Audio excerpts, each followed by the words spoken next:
Alright, so I just got back a little bit ago from 2023's reboot Super Mario Brothers. It's easily the movie people just playing with the original 1993 he can be grateful for, even with the reception I'm seeing being all over the place. It's still, the consensus seems to be like it's a vast improvement, though all about to clear, so let's begin.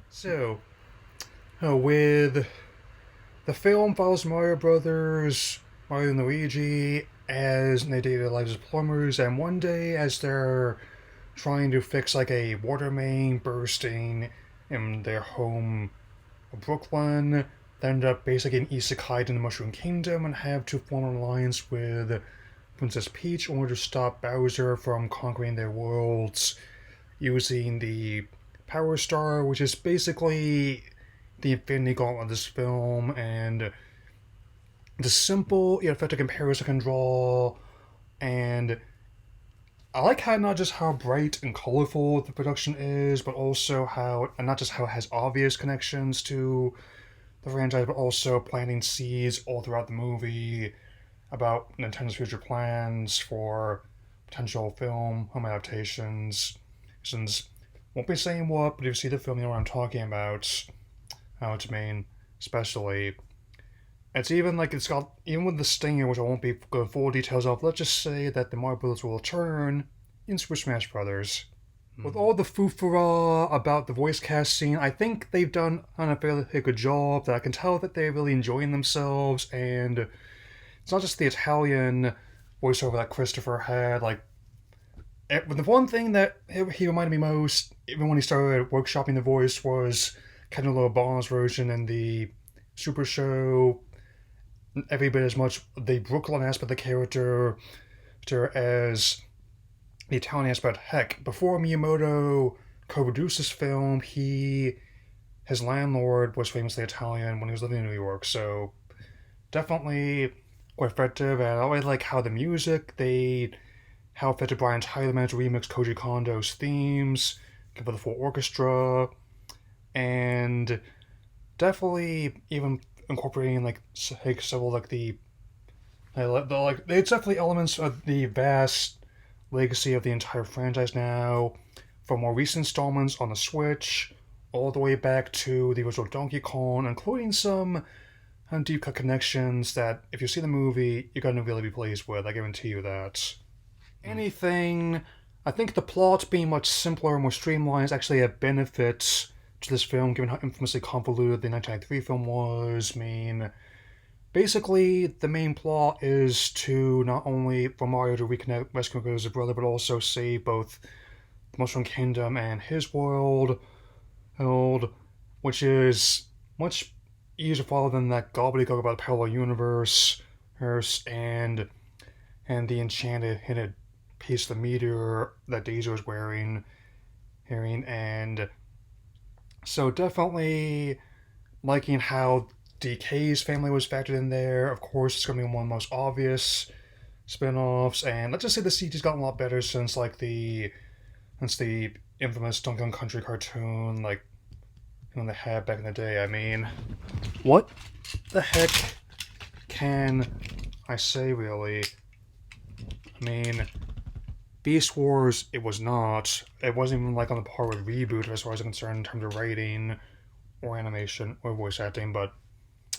And as for directors Michael Jelenic and Aaron Horvath, I think they've done a good job in the first theatrical film effort. I mean, having previously worked on both the 2011 Thundercats and Titans Ghost, they have experience with both animated action, animated comedy, and definitely clear that they're big fans of franchise, and definitely is some logic to hide the whole Looney Tunes physics of when and Mario is trying to, it gets knocked around, as well as it's like when he is flying around in the Tanuki suit in the Dino Mont. I mean, that's how you not spoil it for using advertising, and let's just say that I kind of called it for Peach, how they handled her agency, even though it wasn't quite in the way I expected. Again, I may consider doing a spoiler review once it's online streaming, but it probably won't be a while, given how it's going to be Easter egg hunts that will rival Ernest Klein, another unsubtle hint about my Easter project I'm working on with Envy. So I give this a super 3.5 stars out of 4, 4.5 stars out of 5, I would say, and now on to some coming attractions. Okay, so chronological order. Guardians of the Galaxy Volume 3 on May 5th, meaning now we have officially 1 month till the third and final installment of the trilogy, and don't have much to add about the supposed discourse about why it's ending the way it is, but it definitely looks to be every bit as hilarious and not surprisingly dramatic as the first two films were, and definitely gonna be listening to the soundtrack quite a bit when before that happens, and some of the songs I'm familiar with, such as the one from like Heart's Crazy on You, and but something tells me that some of them are going to be important to plot as well, and how all fly live together in that great big beautiful sky. Okay, so Little Mermaid live action reversion on May 26th, Memorial Day weekend basically. I honestly go either way. I mean, I think the original film from home is good, even if I don't quite put on the same pedestal as the other ones of the Renaissance era. I mean, such like Beauty and the Beast or Aladdin, and my personal favorite, The Lion King. I also harbor no ill will towards the cast or the remixes of the songs. I'm not gonna be pouring gas on that dumpster fire ever. Besides, my favorite version of the story is as Ponyo by Studio Ghibli, so any of the trailers can feel free to stick that in their inbox, especially that's another plan I've got in mind for the future. So I guess we'll see how this goes. Now, more certain about is Pixar's Elemental, which is going to be coming out on June 16th. With the story of a fire elemental named Ember and a water elemental named Wade, trying to disprove the notion that elements cannot mix. And a very unconventional romance, which I'm intrigued by. And even though I'm not sure how to feel about the story of the stage, I'm willing to roll the dice on it, and I will give it this though. The animation, as per usual, is simply astounding. We've shown how far they come with things like the physics of all the elementals in the city, and the world that they've built.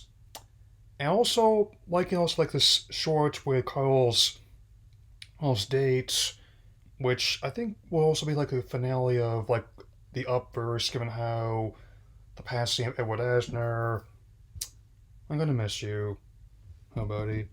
Okay, so now August the 4th, Teenage Mutant Ninja Turtles Mutant Mayhem. So it's been 7 years since the last theatrically released Turtles film. This animated reboot from Teenage Seth Rogen is one I'm definitely interested in.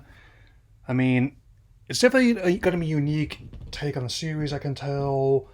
The whole, I can definitely tell that Spider-Verse has a positive impact on the visual presentation, with the, definitely has like the whole graphic novel look and feel towards it, and even like little touch like how like with April's new outfit, or Donnie having a Jujutsu Kaisen character on his bow staff.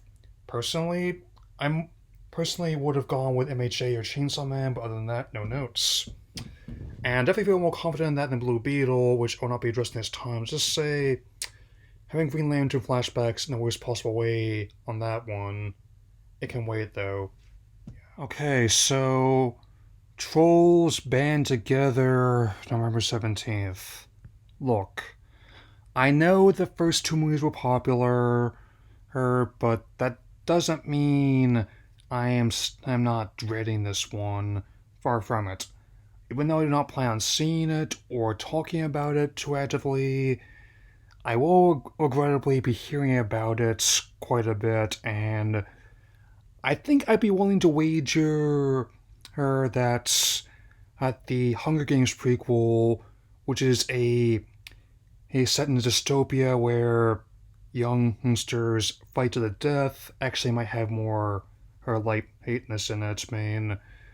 I mean, when the references to music getting this stunningly obvious, all I can say is if the rumors about the next Shrek are true, and that being totally closer to the first two movies with the similar style to the next Puss in Boots, the sooner they make that a reality, the better. Because when that series at its best, it does have a lot of such surprising, touching moments to balance out the anachronisms, like the jokes about Zorro and Lord of the Rings and Spider-Man, that kind of stuff. Anyway, I'll be off for now. I'll see you tomorrow for the next Mandalorian vlog, and that'll be all for now. So take care, everyone. Let's go.